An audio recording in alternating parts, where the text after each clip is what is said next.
cada dia que passa é um dia mais próximo do fim do mundo, mas também é um dia mais próximo do dia do julgamento. Neste dia, todos prestarão contas a Deus por seus atos neste mundo.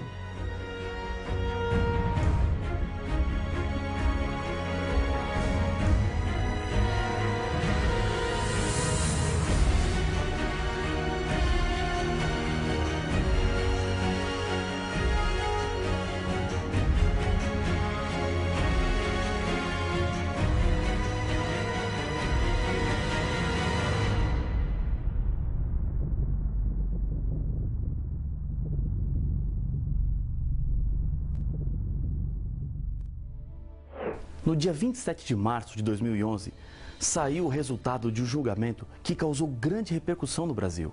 Isabela, uma garotinha de 5 anos, foi espancada e depois atirada da janela do apartamento onde seu pai e sua madrasta viviam. Milhares de pessoas acompanharam para saber qual seria o veredito final. O pai foi condenado a 31 anos e a madrasta a 26 anos de prisão. Muitas lágrimas foram derramadas e para alguns a justiça foi feita. Mas o que mais chama a atenção nessa história é que os condenados alegavam inocência o tempo todo diante do tribunal, mesmo diante das evidências que convenceram os jurados de sua culpa.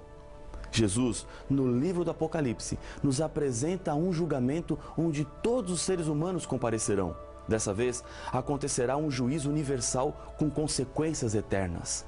Um dia, no céu, Lúcifer disse que Deus estava errado e ele estava certo.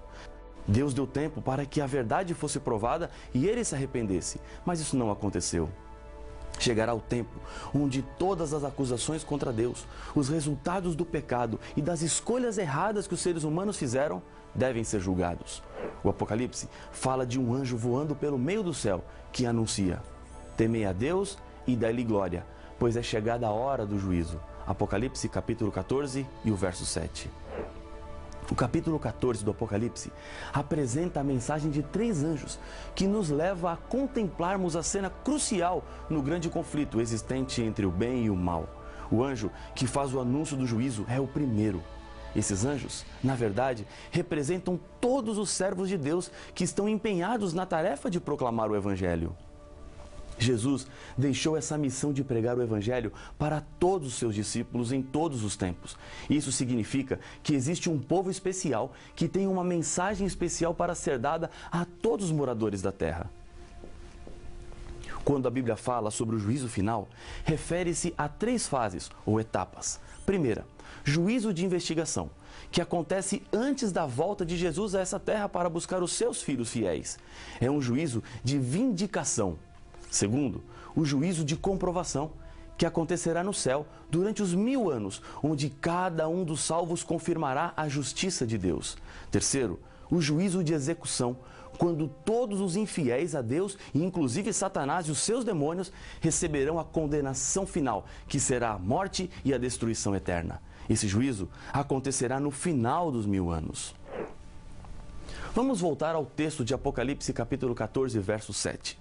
Acompanhe a leitura, pois existem chaves do juízo de Deus nesse texto. Temei a Deus e dai-lhe glória, pois é chegada a hora do seu juízo. E adorai aquele que fez o céu e a terra e o mar e as fontes das águas. O juízo apresentado aqui está relacionado com o santuário celestial. Após as 3 mensagens serem dadas aos habitantes da terra, ao ser concluído o juízo, o anjo sai do templo de Deus com uma foice para ceifar. Acompanhe a leitura do texto. Olhei, e eis uma nuvem branca. E sentado sobre a nuvem, um semelhante a filho de homem, tendo na cabeça uma coroa de ouro e na mão uma foice afiada. Outro anjo saiu do santuário, gritando em grande voz para aquele que se achava sentado sobre a nuvem: toma a tua foice e ceifa, pois chegou a hora de ceifar, visto que a seara da terra já amadureceu. E aquele que estava sentado sobre a nuvem passou a sua foice sobre a terra, e a terra foi ceifada. Apocalipse, capítulo 14, versos 14, 15 e 16. Os salvos são separados dos perdidos. Entenda uma coisa muito importante. Deus não escolheu quem seria salvo e quem se perderia. Ele chama todos os seres humanos para a salvação. Se você se salvará ou se perderá, isso depende da sua escolha. Somos os responsáveis pelo nosso futuro. Construímos ou destruímos a nossa salvação mediante as nossas escolhas. A culpa dos seus problemas não são dos astros que simbolizam o seu signo por causa do dia que você nasceu. Nada está escrito nas palmas das suas mãos e ainda mais que você não possa mudar. Você não é o personagem de um filme onde sua história já está escrita e você está somente encenando. Outro ponto importante do juízo anunciado pelo primeiro anjo está relacionado com os seres humanos. Um chamado é feito: adorai aquele que fez. Apocalipse capítulo 14, verso 7. Esse texto fala da restauração da adoração a Deus como Criador. A Bíblia apresenta como o mundo passou a existir. Deus fez todas as coisas e somos obras das suas mãos. Não viemos do acaso, não surgimos porque elementos químicos se juntaram, mas temos uma origem sobrenatural. Você é a obra-prima da criação de Deus neste mundo. Você tem muito valor diante de Deus. Ele se importa com você e isso você descobre quando reconhece que Deus é o Criador. Quando o anjo faz o convite à adoração ao Criador, ele está fazendo referência a um dos 10 mandamentos, que também leva os seres humanos à adoração. Aquele que fez. Esse mandamento tem sido esquecido e deixado de lado pelos seres humanos. Mas o anjo do juízo diz que você precisa obedecer a esse mandamento. O mandamento diz o seguinte: lembra-te do dia de sábado para o santificar. 6 dias trabalharás e farás toda a tua obra, mas o 7º dia é o sábado do Senhor, teu Deus. Não farás nenhum trabalho, nem tu, nem o teu filho, nem a tua filha, nem o teu servo, nem a tua serva, nem o teu animal, nem o forasteiro das tuas portas para dentro.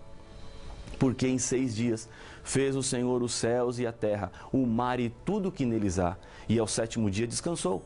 Por isso o Senhor abençoou o dia de sábado e o santificou. Êxodo capítulo 20, versos 8 a 11. O sábado tem uma razão. Deus é o Criador. Quando eu decido obedecer ao sábado, estou reconhecendo que Deus fez todas as coisas. Adoração tem a ver com respeito e obediência. Não resta dúvida nenhuma. Todos os seres humanos, para serem salvos, são chamados à obediência dos 10 mandamentos. E nesse texto, especificamente, o sábado. No santuário terrestre, aconteciam 3 tipos diferentes de sacrifícios. O primeiro era o contínuo, todos os dias, 2 vezes por dia, para o benefício de todo o povo, representando Cristo que também morreu por todos os seres humanos. O segundo eram as ofertas individuais. Era o perdão dos pecados especificamente daquele que trazia a sua oferta. Nesse tipo de oferta, deveria haver derramamento de sangue. Em Hebreus, capítulo 9, verso 22, a Bíblia nos diz que sem derramamento de sangue não há perdão. O terceiro acontecia no dia da expiação, quando o santuário era purificado de todos os pecados recebidos no último ano. Os serviços também podiam ser divididos em 2. O primeiro era o serviço diário, que acontecia no pátio e no lugar santo do santuário. O segundo era o serviço anual, que era realizado no lugar santíssimo, somente um dia no ano, no dia da expiação. O pecador, nos dias do Antigo Testamento, deveria comparecer no santuário para que obtivesse o perdão dos seus pecados. Acompanhe a descrição que a Bíblia faz. Se qualquer pessoa do povo da terra pecar por ignorância, por fazer alguma das coisas que o Senhor ordenou se não fizessem e se tornar culpada, ou se o pecado em que ela caiu lhe for notificado, trará por sua oferta uma cabra sem defeito, pelo pecado que cometeu, e porá a mão sobre a cabeça da oferta pelo pecado e a imolará no lugar do holocausto. Então, o sacerdote, com o dedo, tomará do sangue da oferta e o porá sobre os chifres do altar do holocausto. E todo o restante do sangue derramará à base do altar. Levítico, capítulo 4, versos 27 a 30. Colocar a mão sobre a cabeça representa simbolicamente a transferência da culpa do pecado do pecador para o animal, que traz consigo a consequência da morte. Esses eram apenas símbolos que não tinham valor em si mesmo, mas representavam o sangue de Jesus. Quando você olha uma rosa vermelha através de um vidro vermelho, ela parecerá branca. Quando Deus olha para os nossos pecados vermelhos, através do sacrifício de Jesus Cristo, eles parecem brancos como a neve. Primeiro, Jesus nos amou. Depois nos lavou com o sangue de Cristo. Muitos pensam que primeiro terão que limpar-se de seus pecados e depois alcançarão o amor de Deus. Isso é um erro. Aquele que nos ama e pelo seu sangue nos libertou dos nossos pecados, diz Apocalipse capítulo 1, verso 5. Jesus Cristo primeiro nos amou, manchados como estávamos por nossos pecados. Depois, porque nos amava, lavou-nos com seu sangue, a maior prova de amor de Deus. Isso quer dizer que não importa como você está agora, Jesus Cristo quer te limpar, porque Ele te ama, curar as suas feridas que esta vida causaram. Quando o sacerdote aspergia o sangue, simbolicamente, o pecado era transferido para o santuário. O pecador era perdoado de sua maldade, mas ficava um sangrento registro no santuário. Jeremias nos fala sobre isso. O pecado de Judá está escrito com um ponteiro de ferro e com um diamante pontiagudo, gravado na tábua do seu coração e nas pontas dos teus altares. Jeremias capítulo 17, verso 1. Depois do acúmulo dos pecados, o ritual da expiação era necessário para que os pecados que foram transferidos para o santuário fossem limpos. Fará expiação pelo santuário, pela tenda da congregação e pelo altar. Também a fará pelos sacerdotes e por todo o povo da congregação. Isso vos será por estatuto perpétuo, para fazer expiação uma vez por ano pelos filhos de Israel por causa dos seus pecados. Levítico 16, verso 33 e 34. Com esta cerimônia, o santuário era purificado do registro dos pecados dos arrependidos, que haviam confessado sua culpa, dos sacerdotes oficiantes que comiam a carne e o altar, onde o sangue era derramado e aspergido. A purificação do santuário era realizada com o sangue do bode, chamado para o Senhor. Era um símbolo do sangue de Jesus. Um outro bode, chamado para Azazel, recebia todos os pecados do santuário e era levado e abandonado no deserto. Era um dia muito importante e especial para o povo de Deus. Todos estavam com seus olhos e coração voltados para o que acontecia dentro do templo. Mas não se esqueça de que o pecado traz consequências terríveis. Aqueles que não estavam com as suas vidas acertadas diante de Deus, neste dia, deparavam-se com uma consequência. Porque toda alma que nesse dia não se afligir, será eliminada do seu povo. Levítico 23, o verso 29. Com essa cerimônia, encerrava-se o ciclo religioso do ano, símbolo do fim dos tempos. Esse dia do passado refere-se a um dia que o Novo Testamento também fala. Porque a ocasião de começar o juízo pela casa de Deus é chegada. Ora, se primeiro vem por nós, qual será o fim daqueles que não obedecem ao Evangelho de Deus? 1 Pedro capítulo 4, verso 17. O juízo que começa com a casa de Deus precede a segunda vinda de Cristo. O dia da expiação era um símbolo de um juízo que acontece no céu. Paulo nos diz em Hebreus: porque Cristo não entrou em santuário feito por mãos, figura do verdadeiro, porém no mesmo céu, para comparecer agora por nós diante de Deus, nem ainda para se oferecer a si mesmo muitas vezes, como o sumo sacerdote cada ano entra no Santo dos Santos com sangue alheio. Ora, neste caso, seria necessário que ele tivesse sofrido muitas vezes, desde a fundação do mundo. Agora, porém, ao se cumprirem os tempos, se manifestou uma vez por todas, para aniquilar, pelo sacrifício de si mesmo, o pecado. E assim, como aos homens está ordenado morrerem uma só vez, vindo, depois disso, o juízo, assim também Cristo, tendo se oferecido uma vez para sempre para tirar os pecados de muitos, aparecerá segunda vez, sem pecado, aos que o aguardam para a salvação. Hebreus capítulo 9, versos 24 a 28. O juízo de investigação, ou investigativo, diz respeito ao povo de Deus, começando pelos primeiros habitantes da terra até os que estiverem vivos na volta de Jesus. Todas as obras serão julgadas, as boas e as más. Até mesmo as obras que estão escondidas, que ninguém sabe, nos afirma Eclesiastes capítulo 12, o verso 14. O julgamento acontece baseado na lei de Deus, de acordo com os registros que estão nos livros do céu. Jesus Cristo é o nosso advogado, que perdoa todo aquele que o aceita como Salvador. Jesus promete que o nome dos vencedores, aqueles que se salvarão, estarão escritos no livro da vida.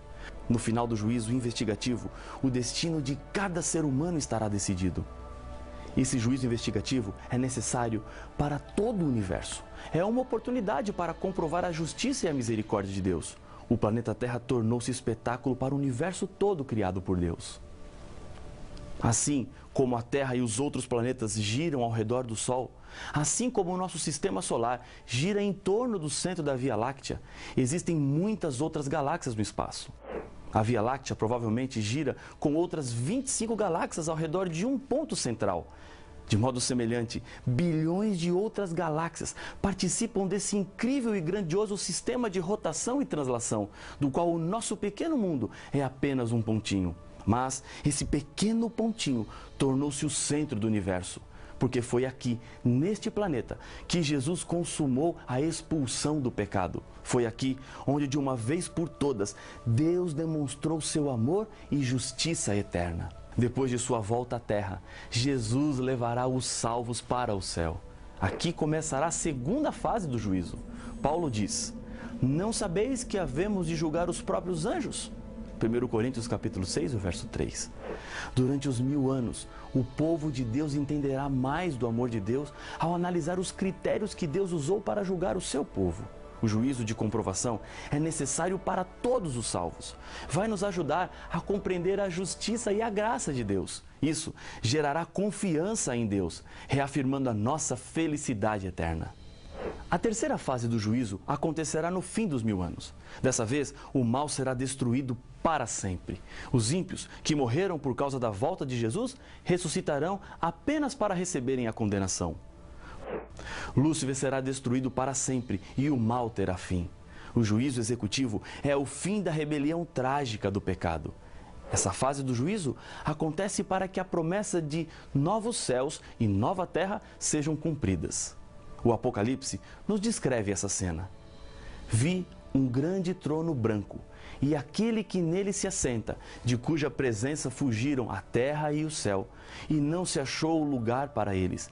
Vi também os mortos, os grandes e os pequenos, postos em pé diante do trono. Então se abriram os livros. Ainda outro livro, o livro da vida, foi aberto. E os mortos foram julgados, segundo as suas obras, conforme o que se achava escrito nos livros. Deu o mar os mortos que nele estavam.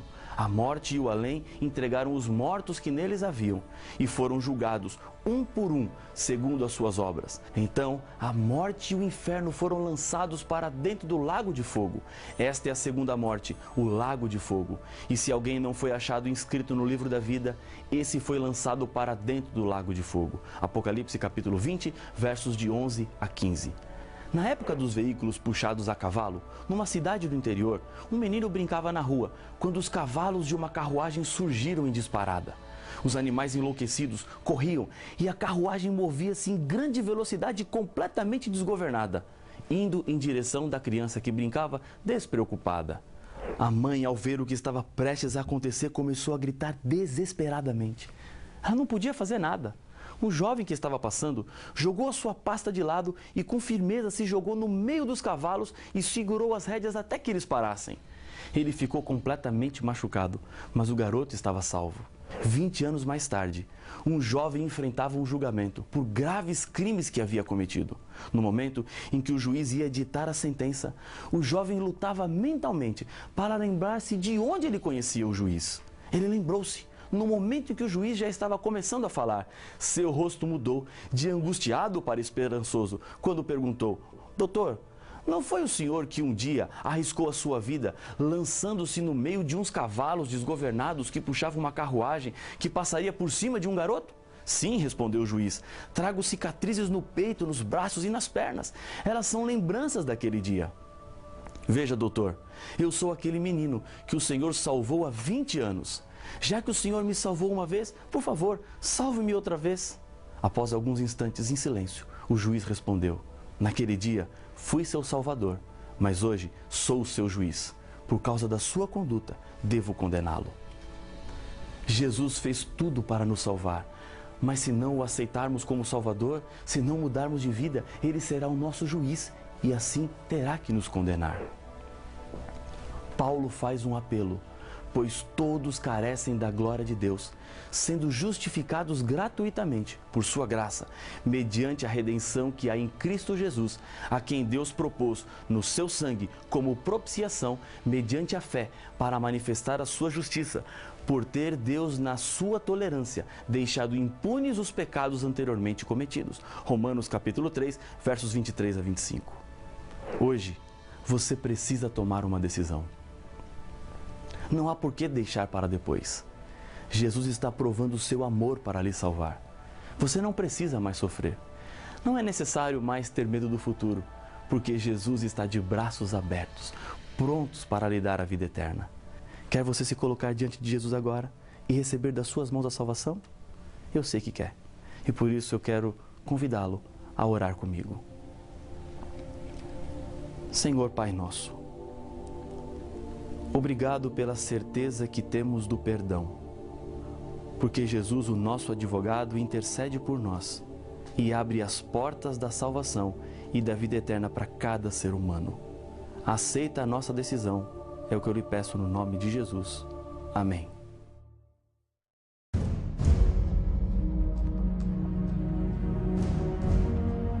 Tu, porém, Daniel, encerra as palavras e sela o livro, até ao tempo do fim.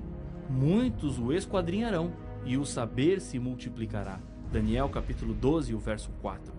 Em 1844, aconteceu um desapontamento desses cristãos que entenderam o período da profecia, mas não o evento certo. Esse não foi o primeiro desapontamento que o povo de Deus passou. Houve outro maior, o desapontamento da cruz. Mas que desapontamento foi esse de 1844?